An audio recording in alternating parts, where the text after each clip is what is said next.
हम लोग आपकी तरफ से उनका हार्दिक स्वागत करते हैं, वंदन करते हैं, अभिनंदन करते हैं। और मैं कोई लंबी चौड़ी बात नहीं कहूंगा।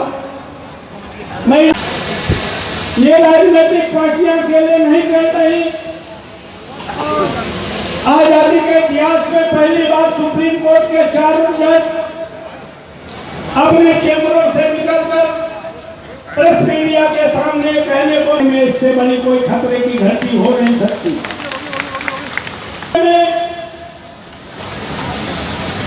जब चीफ जस्टिस ऑफ इंडिया संज्ञान लेने की कोशिश करते हैं तो उनकी 10 साल पुरानी स्टेनों से लेके सिफा करके राफेल का फैसला अपने पक्ष में कराया जा सकता है। तो भी आपको नहीं लगता कि भारत की कोई भी थोड़े पीछे हो जाए यार भाई साहब, पीछे कर दो। क्या कह रहे हैं, मीडिया बिल्कुल नहीं देख पा रहे ये लोग, तू नहीं देख पा रहा, पीछे कर दो थोड़े लोग ये लोग। अरे बाजार से थोड़ा आगे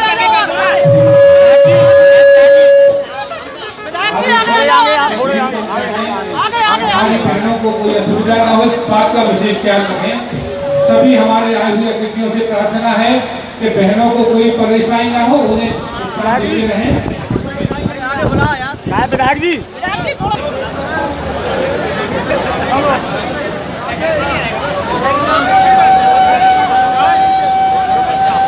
इसके बाद माननीय विधायक जी वहीं पर जहां बहनें बैठी हैं वहीं पर पहुंचेंगे, सभी से शिक्षा सूत्र बनवाएंगे, व्यवस्थापक ध्यान रखें। और हमारे सामने जो भीड़ है, जो अतिथिगण खड़े हैं, उनसे निवेदन है कि बहनों का जरूर स्थान दें।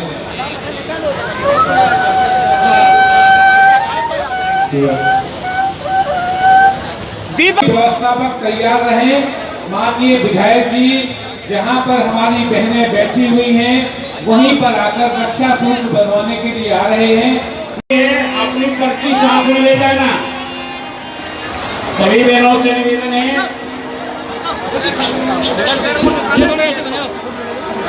सामान लेते जाओ अपना आगे।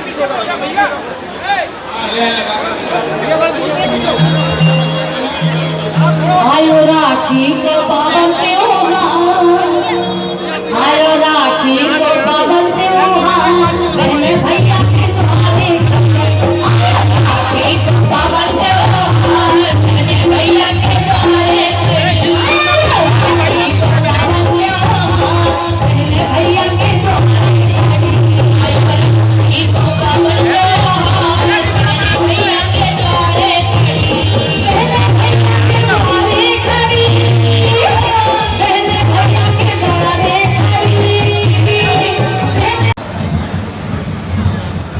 हमारी परंपराओं में, हमारे जीवन में ये सबसे महत्वपूर्ण है भाई बहन का ये पवित्र रिश्ता। भाई बहन के इस पवित्र रिश्ते में बहुत सारी मिसालें, बहुत सारे उदाहरण हमारे पूर्वजों से गुजरे समय में इतिहास में मिलते हैं। लेकिन भगवान की एक विशेष कृपा जुड़ी कि हम लोगों को ये अपने जीवन में सौभाग्य मिला कि जिन बहनों के साथ मेरा इस जन्म में भगवान खून का रिश्ता नहीं बना पाया, और मेरा जन्मों का कोई रिश्ता इनके साथ जरूर था, जिसकी वजह से भगवान ने हमें इन बहनों से मिलाया। ये विभिन्न घरों में पैदा हुए,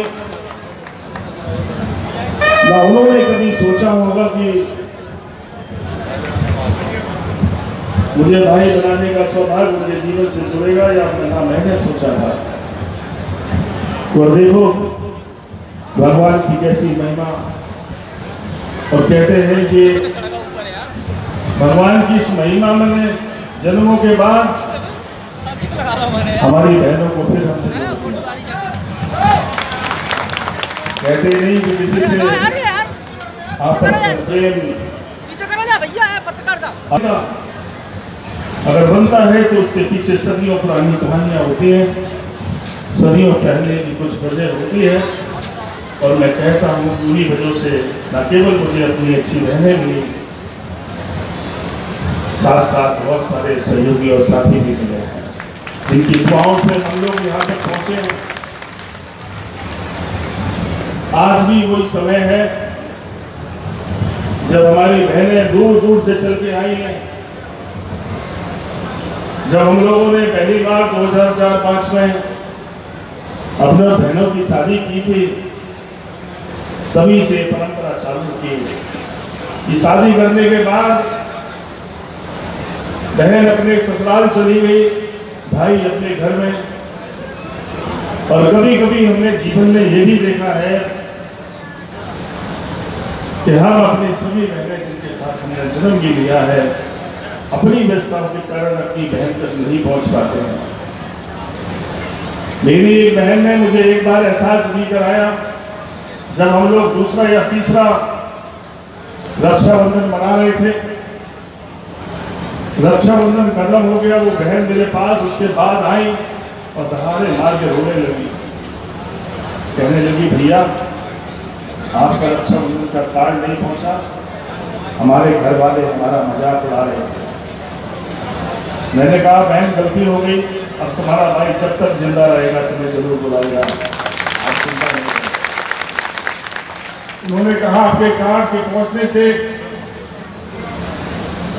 हमारी इज्जत बढ़ती है, घर वाले थोड़ा मात भी देते हैं, परिस्थितियां हमारी कमजोर है, माँ बाप हमारे कमजोर है, लेकिन तुम्हारा पत्र हमारे घर में हमारा सम्मान बना देता है।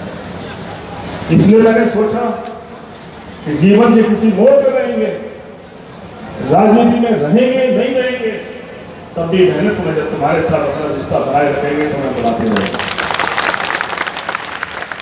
बहुत सारे लोग जिंदगी में देखे मैंने, भगवान की बहुत बड़ी कृपा जुड़ी मेरे साथ, अच्छे साथी सहयोगी मिले, संरक्षक मिल गए, भगवान ने गुरु वजन दे दिए, भगवान की सेवा में समर्पित संत मिल गए, जिनका आशीर्वाद जोड़ता चला गया और जो नहीं सोचा था जीवन में वो बातें चले गए। कभी कभी असफलता भी मिली है, मैं सोचता हूं भगवान परीक्षा ले रहा है, अगर असफलता मिल रही है तो कुछ गलतियां हो रही होंगी हमसे। मैं सोचता था कि राजनीति को बदल दूंगा अपने इस व्यवहार के कारण। मेरा ये मानना था कि जब गरीब किसान मजदूर के लोगों ने मिलकर हमें एक गांव के किसान के बेटे को बड़े राजा के खिलाफ एमएलए बना दिया, तो मेरी जिंदगी तब कामयाब है जब एक ही जगह पर कोई खुशी आ जाए, इनकी परेशानियों को संकट करते हैं, जातियों की नफरत से इन्हें कैसे निकाले हैं। जब वोट देते समय तो मेरी जाति नहीं देख रहे हैं और जुनून के साथ खड़े होकर मेरा सहयोगी बन जाते हैं, अपमान सहते हैं, बेइज्जती कराते हैं। कई मौकों पर तो कई लोगों ने जेलें काटी हैं और कुछ लोगों ने तो अपनी जानें भी दी हैं। तो मेरी जिम्मेदारी होती है राजनीति में रहने के वजह से कि उनके इस विश्वास को हम कैसे बढ़ाएं, कैसे उन्हें जातियों की नफरतों से बाहर निकालें, कैसे हम ये एहसास करा पाए तुम्हें कि भगवान ने हमें सिर्फ इंसान बनाया, आदमी पेड़ से पैदा नहीं हुआ, कहीं ना कहीं हमारे कुल के एक थे।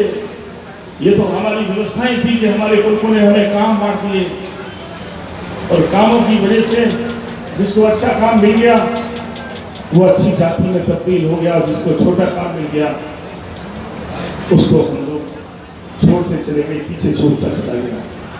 तो क्या एक बड़े भाई की जिम्मेदारी नहीं है कि जो छूट गए हैं धोखे से, तुम्हारे घर में तुम्हारा सगा भाई यदि गरीब रह जाए, उसकी हालत ठीक ना हो और तुम्हारी हालत ठीक हो, तो तुम्हारी जिम्मेदारी बनती है कि उसे भी गरीबी से हम उबारें, कम से कम वो मेरा भाई तो बना रहे, इस काबिल तो उसे बनाते हैं। तो क्या हमारी जिम्मेदारी नहीं है कि समाज की नफरतों को हम मिटाने की पहल करें। इसीलिए मैंने पहला फैसला लिया था 2004 में, तब भी मैंने सारी बिरादरी की बहनों को अपनी बहन बनाया था। कुछ लोगों ने विरोध भी किया था कि तुम्हारा विवाह आयोजन फेल हो जाएगा क्योंकि सारी बिरादरियों की बहनें एक साथ दिखा रहे हो सकता तुम्हें विवाह पढ़ाने वाले ना मिले। लेकिन भगवान की ऐसी कृपा, ये मंच पर बैठे लोग और बहुत सारे लोग जो आज मंच पर नहीं हैं, वो सब लोग जो हरिद्वार से शांति कुंज से भी टीम चल के आ गई।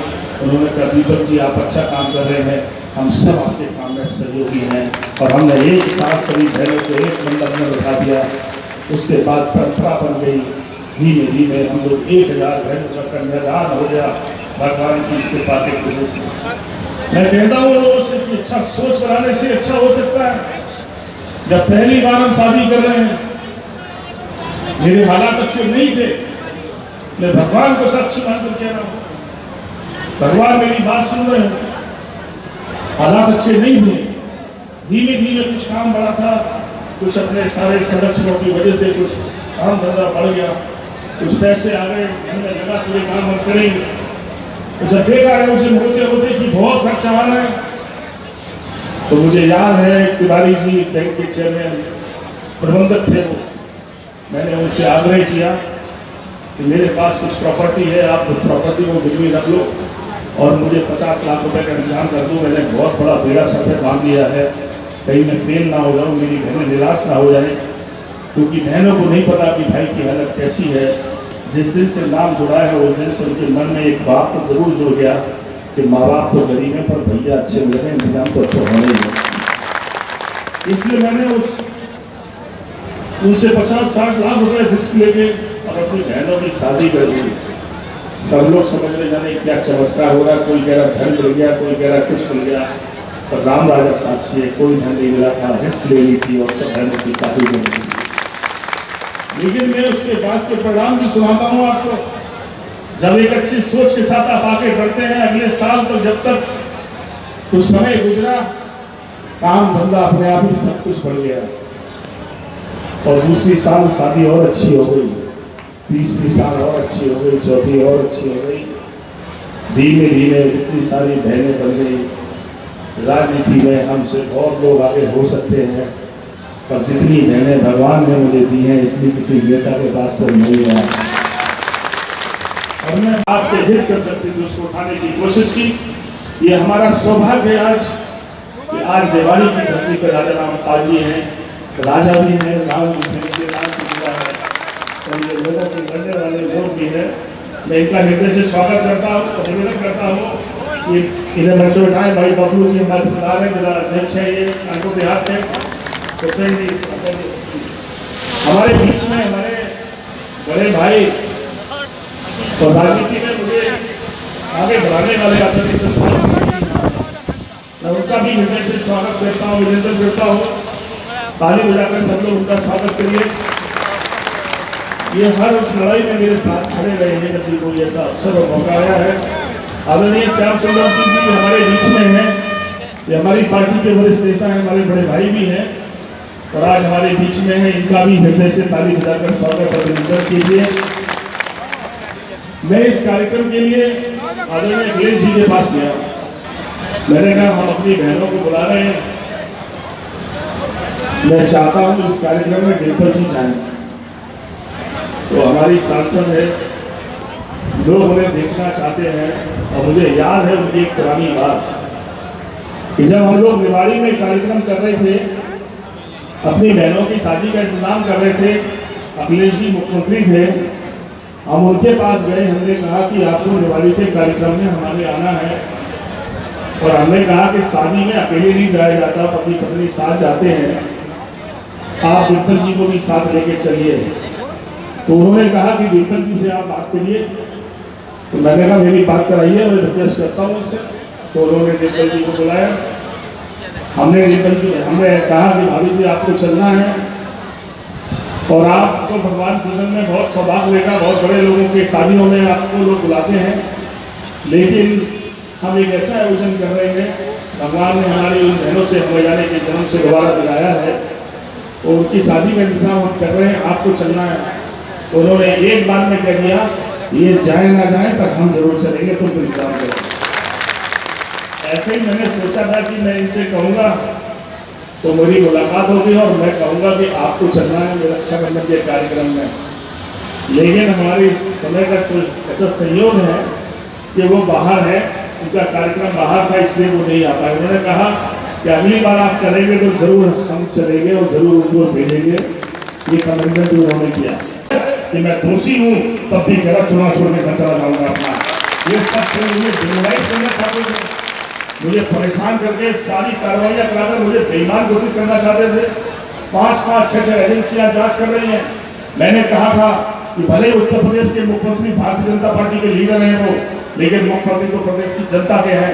मैं जिस दिन जाकर अपनी पूरी सच्चाई उन्हें सुनाऊंगा, मुझे पूरा यकीन है कि कार्रवाई करने वालों के चेहरे काले हो जाएंगे और सच्चाई सामने आ जाएगी। मैंने ये भी कहा था एक दिन कि जब अखिलेश जी मुख्यमंत्री थे, किसी भी दल का कोई आदमी आता था, उसने एक शब्द सुनाया, 1 सेकंड में एक्शन होता था, क्योंकि मुख्यमंत्री किसी पार्टी का नहीं होता, मुख्यमंत्री समाज का होता है, लोगों का होता है। सबके लिए सोचने की जिम्मेदारी दायित्व और संविधान में जो उनको ताकत दी है, उससे अधिकार करने वाले की कोशिश करते हैं। बहुत सारी राजनीतिक बातें कर ली, समय कम है, गर्मी भी अधिक है, मेरी बहनें दूर से आई है, लेट हो रही है, तो मेरी ये अंतिम कोशिश है। मैं सोचूंगा अगर मैं इस बार सफल होता हूं तो मैं सोचूंगा कि मैं काबिल ही नहीं हूँ राजनीति के, उन लोगों को दे दूंगा जो लोग कर सकते हैं, मैं दूसरे क्षेत्र में अपने को समाप्त करूंगा। मेरी ये कोशिश है। तो मैं जब जीता हुआ अपने आप को मानता, जब मैं नेताओं को मजबूर कर देता कि गरीब की बेटी की शादी नहीं करोगे तो राजनीति में तुम जिंदा नहीं रहोगे, राजनीति में तुम कभी नहीं जी सकते। लेकिन मेरा कंसेप्ट हार गया, ना किसी की दवाई कराते हैं, ना इलाज कराते हैं। मैंने तो 15 बोतल खून लोगों को दे दिया, इन्होंने तो किसी को एक खून नहीं दिया होगा। हम लोगों ने तो गरीबों की मदद के लिए, जान बचाने के लिए, भगवान साक्षी है क्या क्या खर्च किया, बोलने की जरूरत नहीं है। मैंने तो परिवार बनाने की कोशिश की है। जो कुछ नहीं करना चाहते वो जीत जा रहे हैं और लोग सब बड़े लोग मिलकर मेरा मनोबल तोड़ रहे हैं। मैं सोचता हूँ, मैंने इसलिए मैंने बात कही है, मेरे जीवन की अंतिम कोशिश है। इसके बाद राजनीति में मेरा बेटा सोचता है कि मैं बनूं, मैं तो कहता हूँ राजनीति से दूर रहो। राजनीति जब इस रूप में है, जब हम किसी को न्याय दिला नहीं सकते, जब हम किसी की मदद नहीं कर सकते या राजनीति को नहीं बदल सकते, तो मैं सोचता हूँ मुझे कोई अधिकार राजनीति करने का नहीं है। या तो राजनीति बदल के दिखाऊंगा, वरना राजनीति से दूर चला जाऊंगा। ये मेरा वादा इस मंच के माध्यम से आप सुनेगा। आपसे आज के मौके पर केवल एक ही निवेदन करना चाहता हूं कि आज मौजूदा समय में जो लोग सत्ता में बैठे हुए हैं, किस तरीके से काम कर रहे हैं, आपसे कोई छिपा नहीं है। लंबे समय से मध्य प्रदेश में सामंतवादी और सांप्रदायिक लोगों का साम्राज्य रहा है और उन लोगों ने अहंकार में आकर के गरीब जनता को जहां जब मदद करना चाहिए उनकी मदद न करके उनके साथ अन्याय और अत्याचार करने का काम किया है। आज जिस तरीके से पूरे देश में महंगाई बढ़ रही है, जिस तरीके से बेरोजगारी बढ़ रही है, जिस तरीके से कानून व्यवस्था खराब हो रही है, मैं समझता हूं कि आज से बुरा समय कभी राजनीति में आया नहीं है। लोकतंत्र पर कुठाराघात हो रहा है, न्याय की धज्जियां उड़ाई जा रही हैं और आप देख रहे हो कि आज पूरे देश में संविधान बदलने की तैयारी हो रही है। मैं उन गरीब भाइयों से कहना चाहता हूं, उन दलित शोषित साथियों से कहना चाहता हूं कि आज जो अधिकार संविधान ने, बाबा साहब अम्बेडकर जी ने आपको जो अधिकार दिलाया था, मौजूदा सरकार आपके अधिकार को छीनना चाहती है, आपको फिर से अपनी जगह पहुंचाना चाहती है। इसलिए लड़ाई बहुत बड़ी है, लड़ाई तगड़ी है।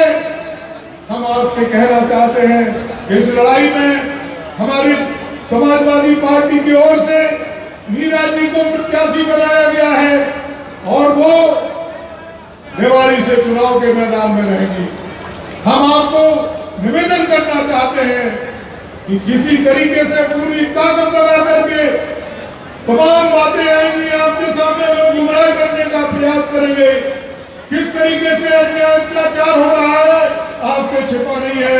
भाई दीपक जी ने आपको पूरी बात बताई है, लेकिन मैं चूंकि समय कम है, हमारे बहुत से साथी बोलने वाले हैं, इसलिए ज्यादा लंबी बात न कहते हुए आपसे हाथ जोड़ करके प्रार्थना करना चाहता हूं कि इस अहंकारी सरकार को हटाना है, इस अहंकार भरे नेताओं को नीचे सत्ता से नीचे उतारना है और वो तभी संभव है जब सामंतवादी और सांप्रदायिक शक्तियों का हम खात्मा कर देंगे और यहाँ से रेवाड़ी से श्रीमती मीरा यादव को भारी बहुमत से जिता करके हम भोपाल पहुंचा देंगे। हम विश्वास दिलाते हैं मित्रों, आपने मीरा यादव को यहाँ से जिता दिया तो आप ये मान लीजिए सरकार कोई भी बने, तो कोई भी सत्ता में हो, लेकिन हमारे पास इतनी ताकत रहेगी कि हम आप लोगों को न्याय दिला लेंगे, आप लोगों को आपका हक दिला लेंगे, आपको इज्जत और सम्मान दिला लेंगे। इसलिए साथियों, मैं ज्यादा लंबी बात ना कहते हुए सभी लोगों को जो पढ़ा रहे हैं उनको हृदय से धन्यवाद देता हूं और सभी बहनों को जो है आज के मौके पर शुभकामनाएं प्रेषित करता हूं।